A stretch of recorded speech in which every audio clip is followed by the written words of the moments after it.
우리 좌우에 계신 분들과 인사하겠습니다. 잘 오셨습니다. 사랑합니다. 축복합니다. 선포하겠습니다. 예수님이 부활하셨습니다. 살아계셔서 당신과 함께하고 계십니다. 예수님과 동행합시다.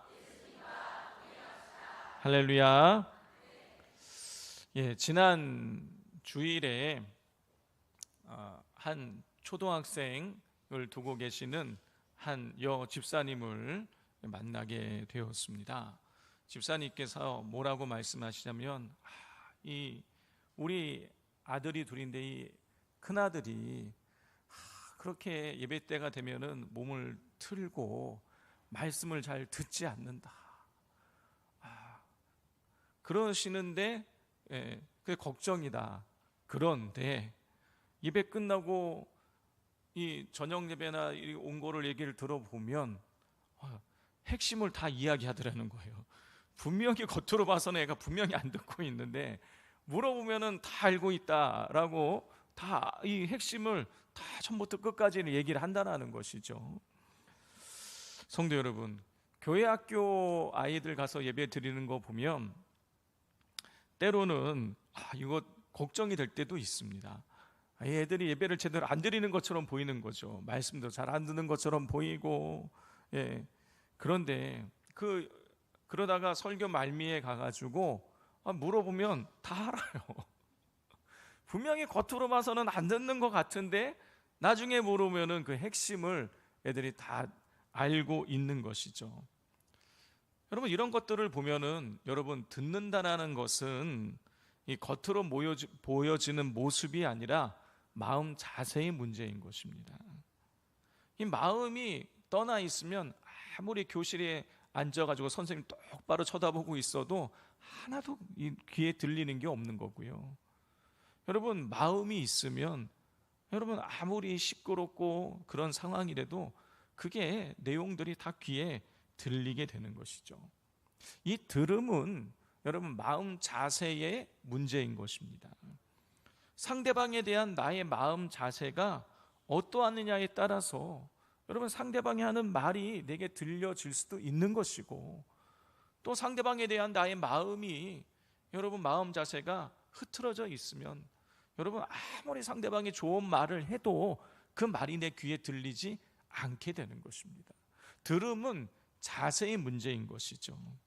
우리 성도님들은 어떠하십니까? 하나님 앞에서의 이 말씀 앞에서의 여러분 자세는 어떠하십니까? 어떤 마음으로 하나님 말씀을 듣고 계십니까? 오늘 우리가 읽은 예레미야서 29장의 말씀은 하나님 말씀을 듣지 않는 남유다 백성을 향한 하나님께서 주시는 말씀이 기록되어져 있습니다. 여러분, 솔로몬 이후에 이스라엘이 남과 북으로 갈라지게 되었습니다. 북쪽은 북이스라엘인데, 북이스라엘은 아수르에 의해서 멸망을 먼저 당했고요. 그리고 이제 남유다가 조금 더 길게 남아있게 되는데, 이 남유다도 시원치가 않았어요. 그래서 바벨론이라는 나라의 공격을 받게 됩니다. 아주 세밀하게 들어가 보면 5차례의 공격을 받게 되지만 크게 보면 3차례 큰 공격을 받게 돼요. 근데 첫 번째, 두 번째 공격을 받아서 그때에 다니엘도 끌려가고 에스겔도 끌려가고 많은 왕족들이, 귀족들이, 기술자들이 포로로 막 끌려갑니다. 그리고 세 번째 공격을 당했을 때 이 이스라엘이 남유다가 멸망을 하게 되는 것이죠. 근데 오늘 이 본문은 두 번째 공격을 당하고 나서 사람들이 포로로 막 두 번째 포로로 끌려가고 난 이후를 지금 이 배경을 하고 있는 것입니다. 자, 그리고 하나님께서는 이 포로로 끌려가 있는 그 바벨론의 포로로 끌려가 있는 그 이스라엘 백성을 향해서, 그리고 남아있는, 아직 예루살렘에 남아있는 이스라엘 백성들을 향해서 오늘 이 말씀을 기록해 놓고 있는 거예요. 하나님께서는요, 이스라엘 백성들에 대해서 진노의 말씀을 선포하고 계셨습니다. 자, 17절을 우리가 보면 하나님께서 세 가지 재앙을 내리시겠다고 말씀하세요. 그 세 가지 재앙은 칼과 기근과 전염병이었습니다. 여러분, 칼은 뭘 말하는 것이겠습니까? 전쟁을 의미하는 거예요. 너희들이 에게 내가 다시 한번 전쟁을 일으키겠다라고 말씀하시는 거예요. 두 번째는 기근이에요. 기근이 뭡니까? 여러분, 가뭄이죠. 기근은 가뭄이에요. 비가 오지 않는 것입니다. 제가 어저께 남원을 갔다 왔습니다. 남원 그 선교지에 갔는데요. 남원이 이렇게 산 속에 분지로 이렇게 돼 있으니까 바람이 안 불더라고요. 너무 덥더라고요. 우리 한 2년 전쯤에 우리 전라도에 비가 안 와가지고 막 뭐 재앙급수를 하느니 뭐 막 이런 얘기 막 있지 않았습니까? 여러분, 우리나라는 원래 비가 많이 오는 나라예요. 그리고 5월 달에 6월 초까지 비 많이 왔습니다. 그런데 제가 생각할 때에 이렇게 땡볕으로 이런 강도로 이거 진짜 한 2, 3주만 가면 이것도 뭐 가뭄이다 어쩌다 이런 얘기가 나올 것 같아요. 그런데 여러분, 이스라엘 백성들은, 이스라엘 땅은요, 우리나라 강수량의 3분의 1도 안 돼요. 여러분, 그런 나라에서 비가 오지 않는다. 여러분, 이거는요, 농사를 지을 수 없다는 뜻이고, 농사를 지을 수 없으면 어떻게 되는 것입니까? 굶어 죽는 거예요. 기근은 곧 죽음을 말하는 것입니다. 칼도 죽음을 의미하는 것이고 기근도 죽음을 의미하는 것이에요. 마지막 세 번째는 전염병이라고 하나님 말씀하셨어요. 전염병을 보내시겠다라는 거예요. 여러분, 우리가 몇 년 전에 코로나 겪지 않았습니까? 코로나 겪었을 때에 저도 많이 아팠거든요. 목이 아프고 막 아팠어요. 그런데 병원 가고 약 먹고 건강하게 잘 회복을 했습니다. 그럼에도 불구하고, 좋은 약이 있음에도 불구하고 여러분, 전 세계적으로 2천만 명 내지 3천만 명이 코로나로 죽었어요. 어마어마한 사람이 이 코로나라는 전염병으로 죽은 것입니다. 여러분, 그런데 지금 이 하나님께서 전염병을 선포하고 있는 이때는 언제냐면 지금으로부터 대략 한 2600년 전쯤이에요. 여러분, 그때 제대로 된 병원이 있었겠습니까? 뭐 약이 있었겠어요? 여러분, 전염병 걸리면 그냥 무슨 병 걸린지도 모르고 그냥 아프다가 그냥 죽는 것입니다. 그러니까 이 전염병도 죽음을 의미하는 거예요. 칼도 죽음, 기근도 죽음, 전염병도 죽음.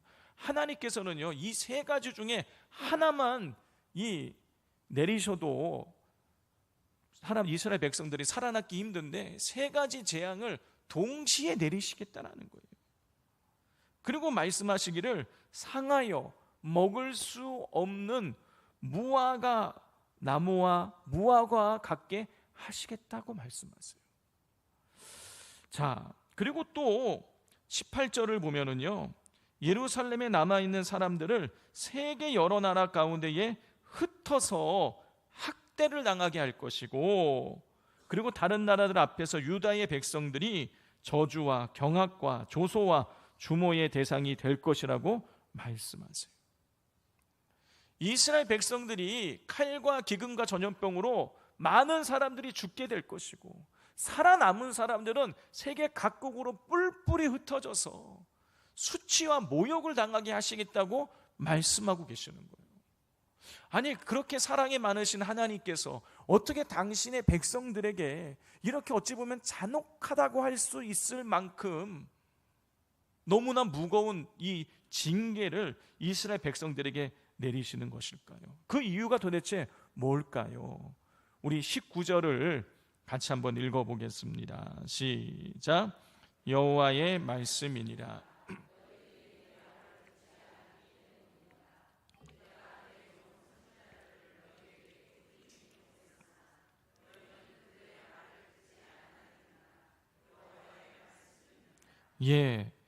하나님께서 그 세 가지의 재앙을 내리시고 이스라엘 백성들을 흩어버리시겠다고 말씀하시는 이유가 어디에 있는 것입니까?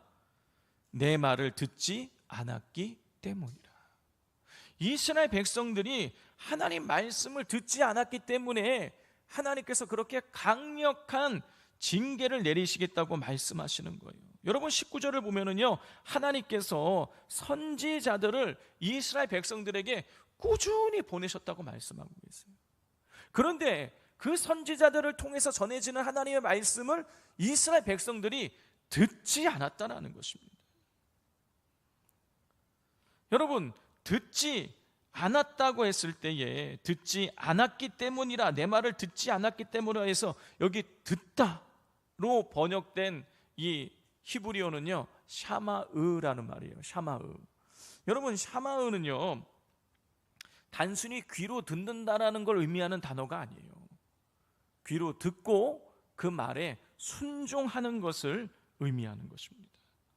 자, 그런데 이스라엘 백성들이 선지자들을 통하여서 하나님의 말씀을 선포했는데, 하나님 말씀을 귀로는 들었지만 순종하지 않았다, 그런 뜻인 거예요.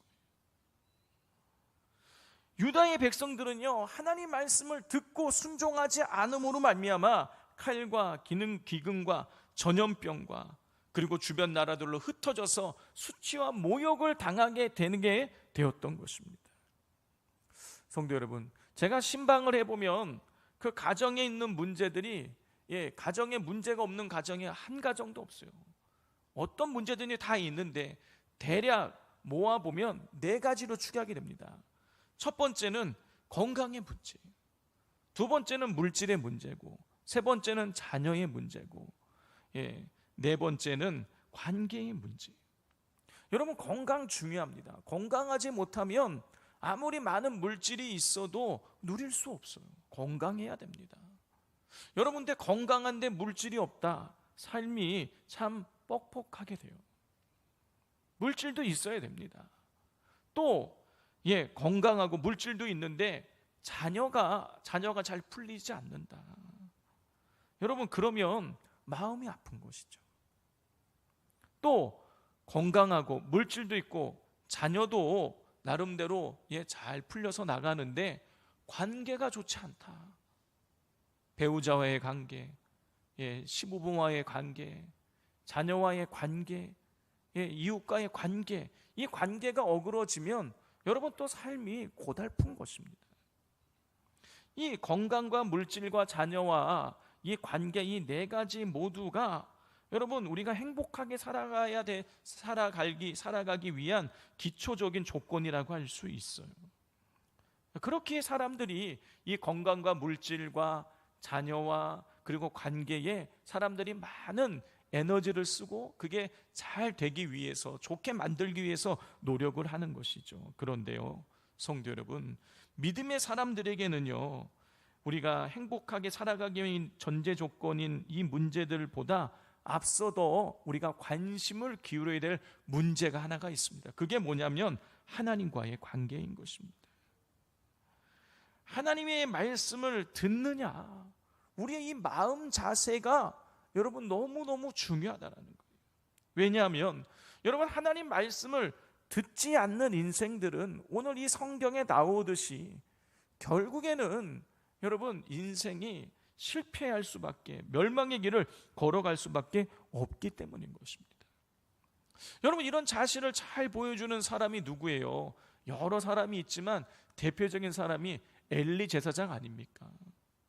여러분, 사무엘상 3장 1절을 보면 엘리 때의 상황을 이렇게 기록을 하고 있어요.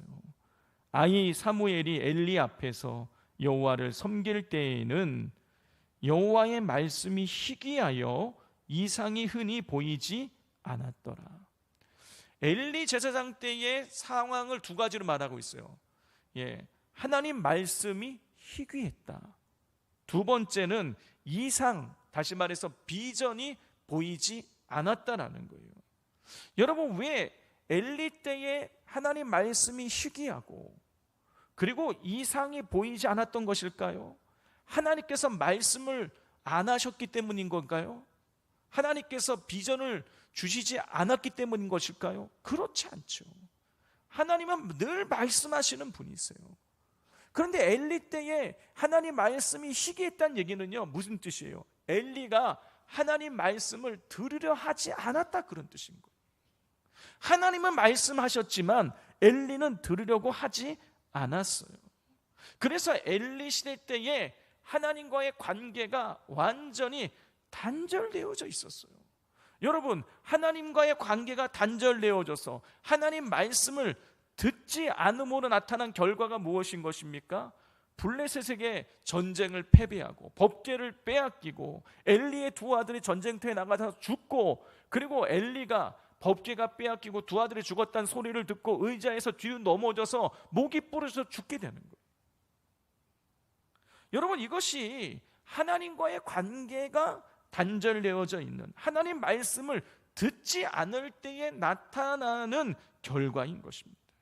성도 여러분, 하나님 말씀을 듣지 않으면 여러분 결국에는 멸망의 길을 걸어가게 되는 것입니다.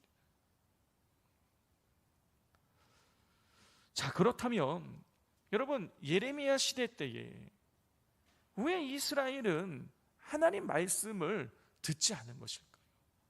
오늘 본문에 기록되어 있는 것처럼 하나님께서 그렇게 꾸준히 선지자들을 보내서 하나님 말씀을 전하게 했는데 왜 이스라엘 백성들은 하나님 말씀을 듣지 않은 것일까요? 그 이유는 그들이 교만했기 때문인 것입니다.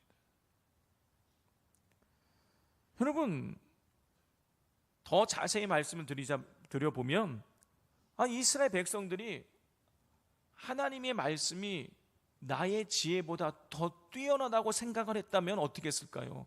하나님 말씀 들었겠죠. 여러분, 나보다 예를 들어서 부동산을 내가 투자하려고 하는데 부동산 전문가가 있어요. 그러면 그 사람 말을 들을까요, 안 들을까요? 듣겠죠. 그런데 부동산 투자를 하려고 그러는데 저한테 와가지고 어느 땅이 좋습니까? 이렇게 물으면 제가 아무래도 화양면 땅이 좋은 것 같습니다, 이렇게 말하면 제 말을 들으시겠습니까? 안 들어요. 저는 몰라요. 여러분, 우리가 누군가의 말을 듣는다는 것은 그 사람이 나보다 최소한 똑똑하다, 현명하다, 나보다 더 많이 알고 있다는 것을 우리가 인정할 때 듣고 그 말에 따라 움직일 수 있는 거예요. 여러분, 그런데 이스라엘 백성들은요, 하나님이 그렇게 꾸준하게 선지자를 보내셨는데 듣지 않았어요. 이건 뭘 의미하는 것입니까? 우리가 하나님보다 더 똑똑하다라는 거예요. 내 지혜가 하나님보다 더 낫다라는 거예요. 교만했던 거예요. 자, 이런 사실을 예레미야 7장 23절을 통해 확인할 수 있어요. 오직 내가 이것을 그들에게 명령하여 이르기를 너희는 내 목소리를 들으라.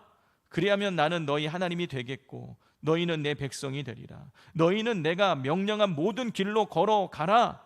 그리하면 복을 받으리라 하셨으나.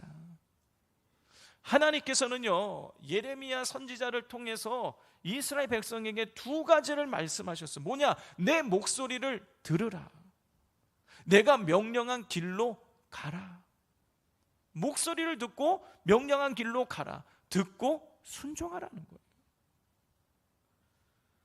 여러분, 그런데 하나님께서 그렇게 이스라엘 백성들에게 제발 내 얘기 좀 듣고 내가 말하는 대로 좀 순종 좀 해라, 하나님 그렇게 말씀하시는데 이스라엘 백성들이 그 기대를 저버렸어요. 7장 24절 이하의 말씀을 읽어보면 이스라엘 백성들은요, 순종하지 않았고요, 하나님 말씀에 귀를 기울이지 않았어요. 그 결과는 멸망이었습니다. 성도 여러분, 하나님 말씀을 듣느냐, 하나님 말씀을 순종하느냐. 여러분, 하나님 말씀을 듣고 순종하면 좋은 거고, 그렇다고 듣고 듣지 않고 순종하지 않는다 그래서 그냥 그닥 나쁠 것도 없다, 여러분 이런 정도가 아닌 거예요. 하나님 말씀은 생명인 거예요. 여러분, 그 생명의 말씀을 내가 내 마음속에 받아들이느냐는요, 살고 죽느냐의 문제인 거예요. 하나님 말씀을 받아들이지 않으면, 듣지 않으면, 그 말씀대로 우리가 살아가지 않으면, 순종하지 않으면 여러분, 우리가 영적으로 죽어갈 수밖에 없는 거예요. 여러분, 교회를 여러분 50년, 60년, 70년 다녔다고 할지라도 하나님 말씀을 듣지 않는다면, 하나님 말씀에 순종하지 않는다면 여러분, 그 영혼은 절대로 성장할 수 없습니다. 그러나 반대로 하나님 말씀을 듣고 그 말씀대로 살아가려고, 순종하려고 노력한다고 한다면 여러분, 하나님 내리시는 놀라운 복을 누릴 수 있는 것이죠. 여러분, 가장 대표적인 사람이 누굽니까? 머릿속에 딱 누가 떠올려요? 솔로몬이에요, 솔로몬. 여러분, 열왕기상 3장을 보면 아버지 다윗을 이어서 솔로몬이 왕이 되고 난 다음에 가장 먼저 한 게 무엇인 것입니까? 기브온 산당에서 1,000번제를 하나님께 올려드리는 거였어요. 1,000번제를 올려드렸더니 하나님께서 솔로몬의 꿈에 나타나셔가지고 내가 너에게 무엇을 줄까? 너는 구하라. 내가 너가 구하는 대로 하나님이 다 들어주시겠다고 말씀하시죠. 그때의 솔로몬이 이렇게 대답을 합니다. 열왕기상 3장 9절입니다. 누가 주의 이 많은 백성을 재판할 수 있사오리까? 듣는 마음을 종에게 주사 주의 백성을 재판하여 선악을 분별하게 하옵소서.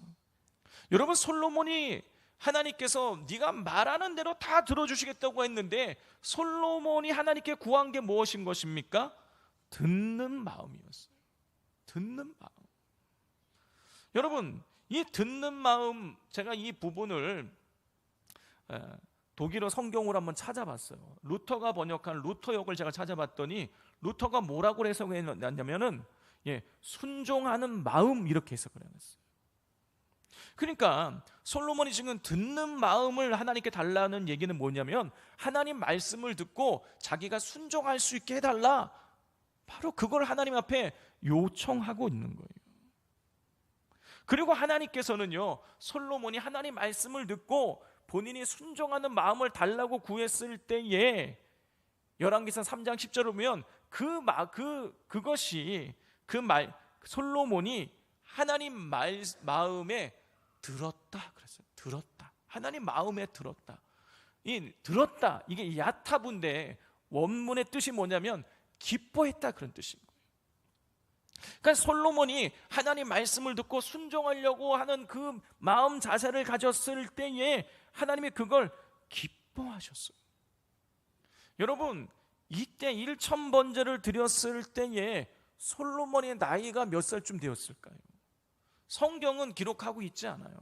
그런데 이 학자들이 이 다윗이 결혼을 하고 하여튼 여러 과정들을 추적을 해서 추정을 해본 결과 솔로몬이 이때 어리면 20살, 그리고 20대에 한 많아봐야 중후반 정도 됐을 거라고 그렇게 추정을 합니다. 여러분, 20대 초반, 대학생인 거예요, 대학생.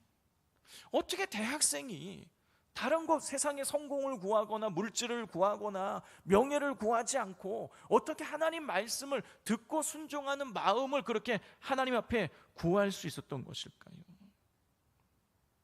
여러분, 그 힌트를 우리는 열왕기상 3장 3절에서 찾을 수 있어요. 이렇게 기록이 되어져 있습니다. 솔로몬이 여호와를 사랑하고 그의 아버지 다윗의 법도를 행하였으나, 이렇게 되어 있어요. 여러분, 솔로몬이 여호와를 어떻게 했다고요? 사랑한 거예요.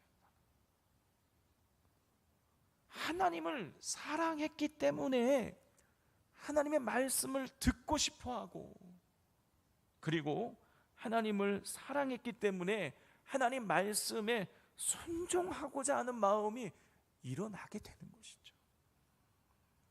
여러분, 사랑하면 사랑하는 사람의 말을 듣고 싶고, 여러분, 그 마음을 알고 싶죠. 연애를 해보신 지 너무 오래되셔서 기억이 안 나시나요? 저는 그렇더라고요, 저는. 여러분, 사랑하면은요, 상대방이 무슨 말을 하지 않아도요, 상대방의 마음을 듣게 되는 거예요. 그냥 알게 되는 것입니다. 우리 노래도 있잖아요. 초코파이 노래. 말하지 않아도 알아. 그냥 바라보면 여러분, 사랑하면은요, 말하지 않아도요, 상대방의 마음을 그냥 알게 돼요. 듣게 되는 거예요. 우리 성도 여러분, 하나님을 사랑하십니까? 하나님 마음이 들리십니까? 여러분, 사랑하면 들립니다. 사랑하면 집중하게 되는 거예요. 사랑하면 상대방이 원하는 대로 내가 살아가게 되는 것입니다. 성도 여러분, 우리는 하나님 말씀 앞에서의 우리의 모습을 잘 살펴봐야 되는 것입니다. 여러분, 우리의 신앙의 경력이, 연륜이 여러분 곧 우리의 신앙의 수준을 말하지는 않습니다. 하나님 앞에 우리가 어떤 마음으로 하나님 말씀을 듣느냐, 그 말씀대로 살아가느냐를 나가 훨씬 중요한 것입니다. 요한복음 8장 47절을 보면 이런 말씀이 기록되어 있습니다. 하나님께 속한 자는 하나님의 말씀을 듣나니 너희가 듣지 아니함은 하나님께 속하지 아니하였음이로다. 여러분, 하나님께 속한 자는 하나님 말씀을 듣는다라는 거예요. 그런 하나님 말씀에 속하지 않은 자들은 하나님 말씀을 듣지 않는다라는 거예요. 우리 성도 여러분, 하나님 말씀을 듣고 계십니까? 여러분, 하나님 말씀을 들으면은요, 하나님께서 우리에게 복 주시겠다고 여러 곳에 약속하고 계세요. 우리 예레미야 7장 23절 아까 제가 읽어드렸는데 다시 한번 읽어드리겠습니다. 오직 내가 이것을 그들에게 명령하여 이르기를 너희는 내 목소리를 들으라. 그리하면 나는 너희 하나님이 되겠고 너희는 내 백성이 되리라. 너희는 내가 명령한 모든 길로 걸어가라. 그리하면 복을 받으리라. 하나님께서는 하나님의 목소리를 듣고 순종하는 자들에게 그들의 하나님이 되어 주시고 그들에게 복을 내리시겠다고 약속하고 계십니다. 그러므로 간절히 바라기는 우리 하나님 앞에서, 말씀 앞에서 여러분 날마다 그 귀를 기울이시기를 바랍니다.